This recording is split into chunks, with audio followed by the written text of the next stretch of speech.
How about traveling faster than you ever thought possible? 9 minutes from here to Vail, 15 minutes to Pueblo. And it could happen soon. Colorado's on board to build a test track where you could travel in pods at speeds around 200 miles an hour.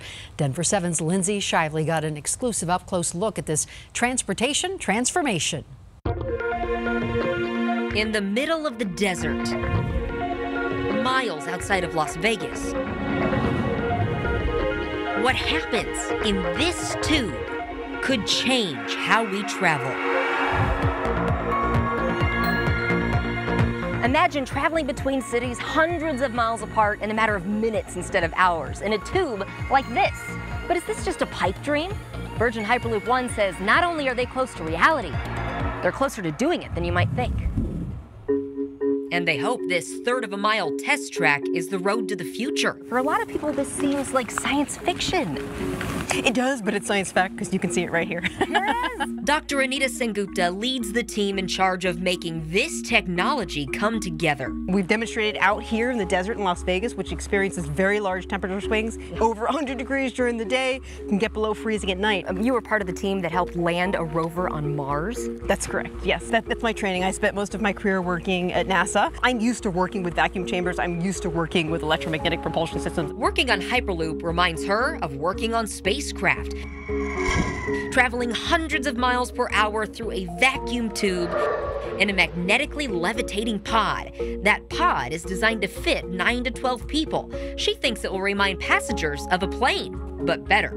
You don't have the traditional sort of experiences that you have in aircraft. There's no such things like turbulence, right? Because you actually have no air around you, right, on the outside of the pod. So the ride is actually going to be a lot smoother. You're not even going to be able to tell that you're going that fast. Their last speed test reached 240 miles per hour, only limited, she says, by the length of the track. At full speed, they want to see pods travel about 700 miles per hour. Faster than a commercial airplane. And ready for people to ride soon. How soon? So we would like to have them operational within the next 2 to 3 years. I think it's fair to say by 2023 we could have an operational Hyperloop. Right now, the company is working on feasibility studies in several states, including Missouri, Illinois, Ohio, Pennsylvania, and right here in Colorado. The proposed Rocky Mountain Hyperloop would be centered at DIA and would span 360 miles. Take the northern route and you could be in Greeley in 6 minutes, or Fort Collins in 9 minutes. That route would shoot all the way up to Cheyenne. Want to go south instead? How about 9 minutes to Colorado Springs or 15 minutes to Pueblo? And another route that would be enormously popular, Denver to Vail in 9 minutes. This would be a service that everyday people can use. Otherwise, it doesn't make sense to build it. Right here is where they stored the pod, but our cameras can't show you, protecting the company's designs.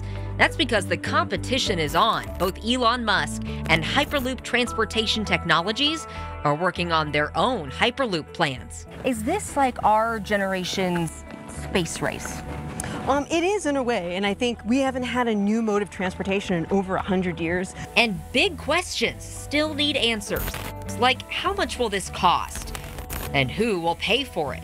Virgin Hyperloop One anticipates a public-private partnership. When it comes to infrastructure projects, you need to have a strong coalition of government, business community, and local community. Meantime, Dr. Sengupta and her team will keep working. This is high time to come up with a new mode of mass transportation. We are reinventing transportation and doing it out here in the desert. Leading the way to get Hyperloop up to speed. I'm Lindsay Shively for Denver 7.